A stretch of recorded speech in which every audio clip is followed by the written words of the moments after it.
राजकीय कला महाविद्यालय कोटा के बीए पार्ट थर्ड के हिंदी साहित्य के सभी छात्रों का आज इस कक्षा में एक बार फिर स्वागत है। छात्रों, आपका जो तृतीय वर्ष कला का हिंदी साहित्य का जो सेकंड पेपर है, द्वितीय प्रश्न पत्र है, उसके अंतर्गत कुछ निबंधों को भी रखा गया है। और उन निबंधों में जैसे बालकृष्ण भट्ट का निबंध है, साहित्य जनसमूह के हृदय का विकास है। इसी तरह से आपके चंद्रधर शर्मा कोलेरी, रामचंद्र शुक्ल, हजारी प्रसाद द्विवेदी, महादेवी वर्मा, अज्ञेय, हरिशंकर परसाई, निर्मल वर्मा, विद्यानिवास मिश्र और कुबेर नाथ राय के निबंधों को भी आपके पाठ्यक्रम में रखा गया है। छात्रों, आज इस कक्षा में हम बात करेंगे बालकृष्ण भट्ट के निबंध साहित्य जनसमूह के हृदय का विकास है। इस निबंध पर हम चर्चा करेंगे, प्रकाश डालने की कोशिश करेंगे। छात्रों, हिंदी साहित्य के आधुनिक काल में गद्य विधाओं के विकास में अनेक साहित्यकारों का योगदान देखा जा सकता है।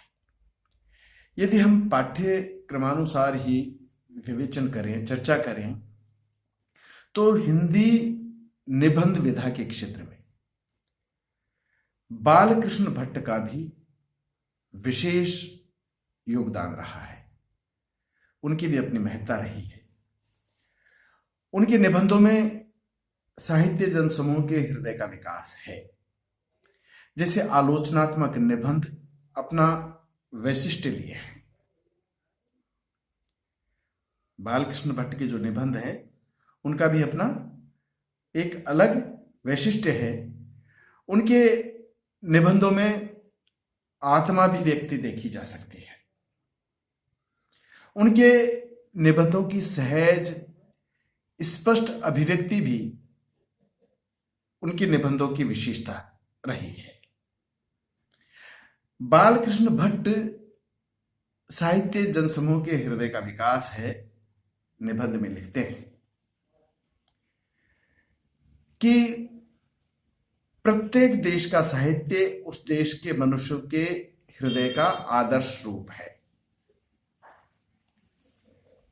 वो इस निबंध में लिखते हैं कि प्रत्येक देश का साहित्य उस देश के मनुष्य के हृदय का आदर्श रूप है। बालकृष्ण भट्ट इस निबंध में यह भी उल्लेख करते हैं कि हमारे पुराने आर्यों का साहित्य वेद है। हमारे पुराने आर्यों का साहित्य वेद है। आगे वे ये भी उल्लेख करते हैं कि वेद के उपरांत रामायण और महाभारत साहित्य के बड़े बड़े अंग समझे गए हैं। वेद के उपरांत रामायण और महाभारत साहित्य के बड़े बड़े अंग समझे गए।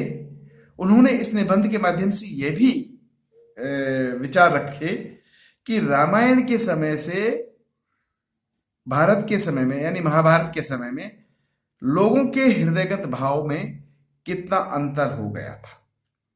यानी कि रामायण का जो समय था और उसके बाद जो महाभारत का जो समय आया, उस समय देखे तो रामायण के समय में जो लोगों के जो भाव थे, जो भावनाएं थी, जो आत्मिक भाव रहे थे, वो अलग प्रकार के थे और महाभारत के समय में अलग प्रकार के भाव देखे जा सकते हैं। यहाँ पर बालकृष्ण भट्ट ने रामायण काल में रामचंद्र जी का भी उदाहरण दिया है कि वो लिखते हैं कि रामायण के समय में मतलब दो प्रतिद्वंदी भाई इस बात के लिए विवाद कर रहे थे कि यह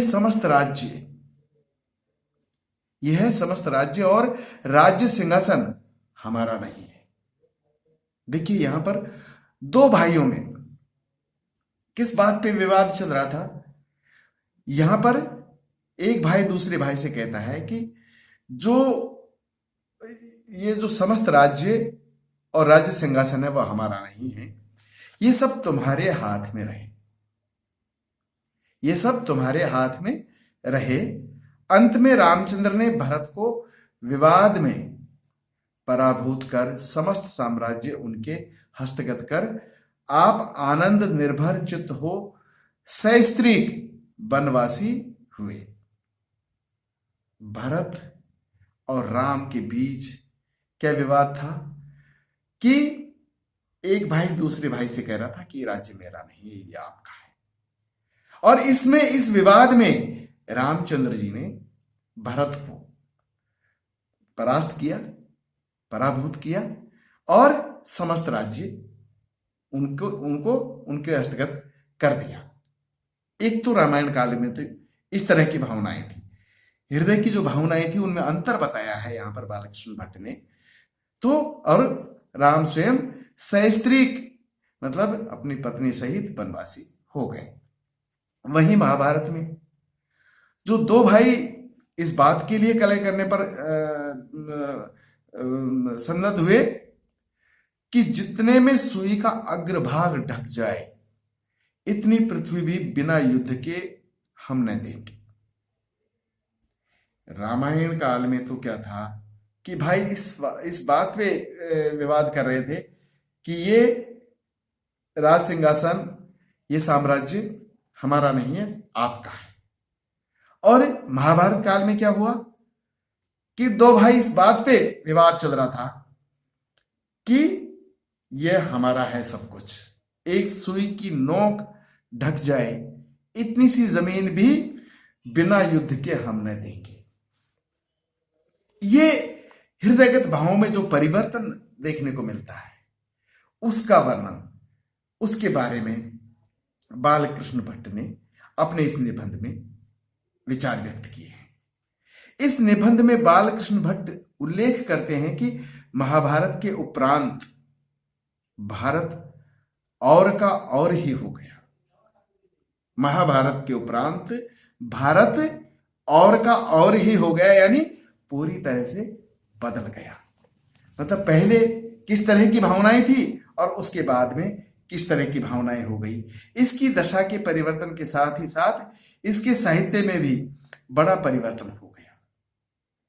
महाभारत के उपरांत भारत और का और ही हो गया, इसकी दशा के परिवर्तन के साथ ही साथ इसके साहित्य में भी बड़ा परिवर्तन हो गया।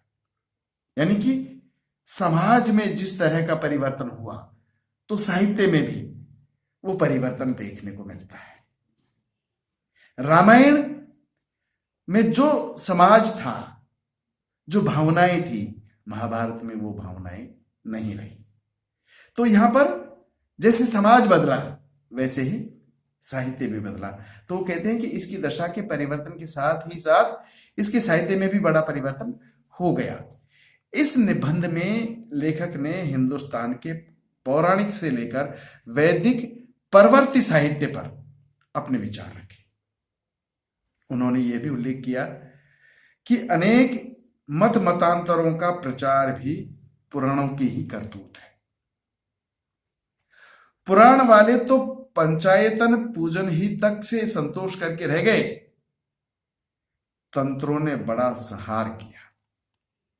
उन्होंने अनेक देवता जैसे भैरव, काली, डाकिनी, शाकिनी, भूत प्रेत तक के पूजन को फैला दिया। मध्यमांस के प्रचार को, जिसे बौद्धों ने तमोगुण और मलिन समझ उठा दिया था, तांत्रिकों ने फिर बहाल किया। किसको? मध्यमांस आदि को, मतलब उन्होंने फिर उसको बहाल किया, पर बलवीर्य की पुष्टता से। जो मांसाहार का प्रधान लाभ था, ये लोग फिर भी वंचित ही रहे। निसंदेह तांत्रिकों की कृपा न होती तो हिंदुस्तान ऐसा जल्द न डूबता। यहाँ बालकृष्ण भट्ट स्पष्ट कहते हैं कि अगर तांत्रिकों की कृपा न होती तो हिंदुस्तान ऐसा जल्द न डूबता, यानी इतना जबरदस्त परिवर्तन नहीं होता। जो हमारा जो समाज था, जो हमारे हृदयगत भाव थे, वो सारे के सारे मतलब कहीं न कहीं दूर होते जा रहे थे। तो ये सब तांत्रिकों ने ज्यादा किया। तांत्रिकों की कृपा न होती तो हिंदुस्तान ऐसा जल्द नहीं डूबता। बालकृष्ण भट्ट ने इस निबंध में यह भी स्पष्ट उल्लेख किया है कि हिंदू जाति में कौमियत को छिन्न भिन्न होने का सूत्रपात पुराणों के द्वारा हुआ। उन्होंने अपने इस निबंध में स्पष्ट लिखा है कि हिंदू जाति में कौमियत के छिन्न भिन्न होने का सूत्रपात पुराणों के द्वारा हुआ और तंत्रों ने उसे बहुत ही पुष्ट किया। इतना ही नहीं, बालकृष्ण भट्ट ने साहित्य जनसमूह के हृदय का विकास है निबंध में साहित्य और भाषा आदि के संबंध में भी विचार रखे। वे लिखते हैं कि प्राकृत के उपरांत हमारे देश के साहित्य के दो नमूने और मिलते हैं। बालकृष्ण भट्ट साहित्य के संदर्भ में भी कहते हैं कि प्राकृत के उपरांत हमारे देश के साहित्य के दो नमूने और मिलते हैं। और वो कौन कौन से हैं? एक पद्मावत और दूसरा पृथ्वीराज रायसा। इन दोनों के बारे में वो लिखते हैं। भट्ट जी ये भी उल्लेख करते हैं कि मत मतांतर के साथ ही साथ हमारी भाषा भी गुजराती, मरहठी, बंगाली इत्यादि के भेद से प्रत्येक प्रांत की जुदी जुदी भाषा हो गई। यानी जैसे समाज बदला वैसे ही साहित्य बदला, भाषा बदली। अतः हम कह सकते हैं कि बालकृष्ण भट्ट ने अपने निबंध साहित्य जनसमूह के हृदय का विकास है द्वारा, इस निबंध के द्वारा समाज साहित्य स्वरूपों, समाज और साहित्यिक स्वरूपों आदि के संबंध में अपने विचार रखे हैं। छात्रों, आज के लिए बस इतना ही। अगली कक्षा में हम फिर मिलेंगे। तब तक के लिए नमस्कार।